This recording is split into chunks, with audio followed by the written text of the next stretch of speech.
പുതിയൊരു വീഡിയോയിലേക്ക് എല്ലാവർക്കും സ്വാഗതം. എനിക്ക് ഒരുപാട് സന്തോഷം ഉണ്ടാകുന്ന വാർത്തകളാണ് വന്നത് എമ്പുരാനെ കുറിച്ച്. എമ്പുരാൻ എന്ന് പറഞ്ഞുള്ള ഒരു നാറിയ തീട്ടപ്പടം എത്രയും പെട്ടെന്ന് കെട്ടിക്കണം എന്ന് പറഞ്ഞിട്ടാണ് നമ്മൾ ഈ വീഡിയോ ചെയ്യുന്നത്. എന്താ വെച്ചിട്ടുണ്ടെങ്കിൽ അത്രയും ആൾക്കാർക്ക് ഇത്രയും ഹൈപ്പ് കൊടുത്ത് ഇതുപോലെ ഒരു മോശം പടം വേറെ നമ്മൾ കണ്ടിട്ടില്ല. അതുകൊണ്ടാണ് ഇപ്പോൾ അതെ തമിഴ്നാട്ടിൽ വലിയ പ്രശ്നം നടക്കുക. എന്താ കാരണം? ഈ എമ്പുരാൻ അവിടെ നിരോധിക്കണം എന്നാണ് പറയണത്.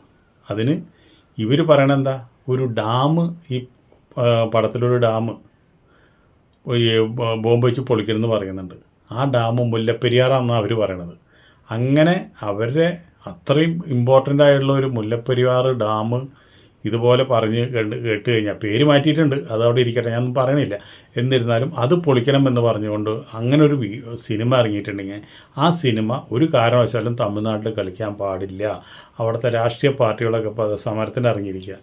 ഇന്നല്ലെങ്കിൽ നാളെ അവിടെ ഈ പടം നിരോധിക്കുക തന്നെ ചെയ്യും. എന്ന് വെച്ചിട്ടുണ്ടെങ്കിൽ അവിടെ കളിക്കാൻ പാടില്ല എന്ന് നിരോധിക്കും. അത് വലിയൊരു അടി എമ്പുരാനും ഉണ്ടാവാൻ പോവുക. എന്ന് വെച്ചിട്ടുണ്ടെങ്കിൽ നമ്മളിങ്ങനെയുള്ള കുറേ കാര്യങ്ങളൊക്കെ ചെയ്യുമ്പോൾ അതൊക്കെ കുറേ നമ്മുടെ മുല്ലപ്പെരിയാർ എന്ന് പറഞ്ഞാൽ എല്ലാവർക്കും വളരെയധികം ഒരു ചർച്ച വരുന്ന ഒരു സംഭവമാണ്. ആ സംഭവമൊക്കെ ഇതുപോലെ വളരെ വൃത്തികെട്ട രീതിയിൽ ഇങ്ങനെയുള്ളൊക്കെ ഒരു ഹൈപ്പിനൊക്കെ വേണ്ടിയിട്ട് ഇങ്ങനെയൊക്കെ സംഭാഷണങ്ങൾ എഴുതിയിട്ട് അത് വിടുമ്പോൾ നമ്മുടെ അടുത്തുള്ള സംസ്ഥാനമാണ് ഈ നമ്മുടെ തമിഴ്നാടും കേരളം തമ്മിൽ അത്ര ബായ് ബന്ധമാണ്. അവരവിടെ ഉൽപ്പാദിപ്പിക്കുന്ന പല സാധനങ്ങളും വീട്ടിട്ട് നമ്മളവിടെ ജീവിക്കുന്നത്. അതുപോലെ തന്നെ നമ്മൾ അങ്ങോട്ടും ഇങ്ങോട്ടും ഈ വക കാര്യങ്ങളൊക്കെ പറഞ്ഞിട്ട് അങ്ങോട്ടും ഇങ്ങോട്ടും തല്ലുവിടാനും പാടില്ല. അപ്പോൾ അതിന് എതിരായിട്ടുള്ള സിനിമകളാണ് ഇപ്പോൾ ഇവിടെ ചെയ്ത് നിൽക്കുന്നത്. അപ്പോൾ അതുകൊണ്ടാണ് ഞാൻ പറഞ്ഞത്, ഇതിപ്പോൾ തമിഴ്നാട്ടിൽ വലിയൊരു വിഷയമായിരിക്കുകയാണ്. അവിടെയും സെൻസേഷൻ ആവാൻ പോകുന്നു. ചിലപ്പോൾ പടത്തിന് യാതൊരു ഉപകാരമായി വരും. ഇപ്പോൾ ഒരു കളക്ഷനും ഇല്ലാണ്ട് അവിടെ കിടക്കുക. അവിടുന്ന് പടം മാറ്റാൻ വേണ്ടി നിൽക്കുന്ന സമയത്താണ് ഇപ്പോൾ സകല രാഷ്ട്രീയ പാർട്ടികളും ഈ പടത്തിനെതിരെ മറുപടി തുടങ്ങി നോക്കുന്നത്. അവിടെ ജാതിയൊക്കെ തുടങ്ങിയിട്ടുണ്ടെന്ന് അറിഞ്ഞത്.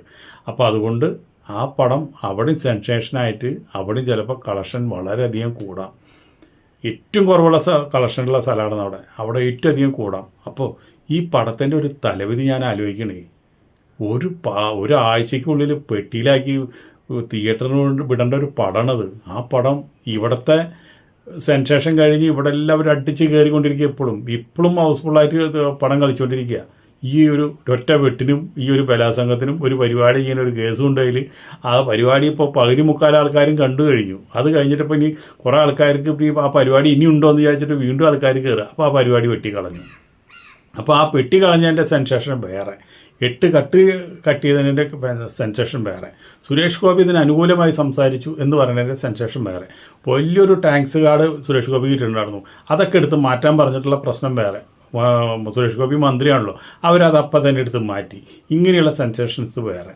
അപ്പോഴേക്കും പറയണത് മോഹൻലാലും പൃഥ്വിരാജും കൂടി ഉടനടി പൃഥ്വിരാജ് വേറൊരു പടം സംവിധാനം ചെയ്യുന്നത്, അതിൽ മോഹൻലാൽ നായകൻ പൃഥ്വിരാജ് അഭിനയിക്കുന്നു എന്ന് പറഞ്ഞിട്ടുള്ളൊരു വിഷയം വേറെ. ആകെ അവിടെ ഇളക്കി മറച്ചുകൊണ്ട് എമ്പുരാൻ്റെ ടിക്കറ്റ് വിൽപ്പന അടിപൊളിയായിട്ട് നടന്നുകൊണ്ടിരിക്കുക. ഇതൊക്കെ ഒരു ഭാഗ്യം എന്നല്ലാണ്ട് വേറെ എന്ത് പറയാനാണ്? ഇതൊക്കെ ഗോപാല സാറിൻ്റെ ഭാഗ്യമാണെന്ന് എനിക്ക് തോന്നുന്നത്. മോഹൻലാലിന് കഷ്ടകാല, അതുപോലെ തന്നെ പൃഥ്വിരാജിനും കഷ്ടകാല, അതുപോലെ തന്നെ അരുൺഗോപിക്കും കഷ്ടകാല. അപ്പോൾ അതുകൊണ്ട് ഇവരെന്നെ സെൻസേഷൻ ഉണ്ടാക്കുക, ഇവരെന്നെ പടത്തിന് ഹൈപ്പ് കൊടുക്കുക. എന്തൊക്കെ തെറി പറഞ്ഞാലും എന്തൊക്കെ ചീത്ത പറഞ്ഞാലും എന്തൊക്കെ ഉണ്ടായാലും നമുക്ക് ഉണ്ടാക്കണം പണം.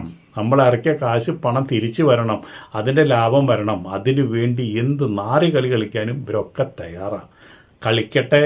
ജനങ്ങളാണല്ലോ വിഡ്ഢികളാക്കണത്. ജനങ്ങളുള്ളതൊക്കെ കണ്ട് നിങ്ങൾക്ക് ഞങ്ങളുടെ കയ്യിലുള്ള പോക്കറ്റിലെ കാശ് നിങ്ങൾക്ക് തള്ളി തരുന്നത്. അതുകൊണ്ടാണല്ലോ നിങ്ങൾ 200 കോടി 500 കോടി എന്നൊക്കെ പറഞ്ഞ് നിങ്ങൾ സിനിമ എടുക്കുന്നത്.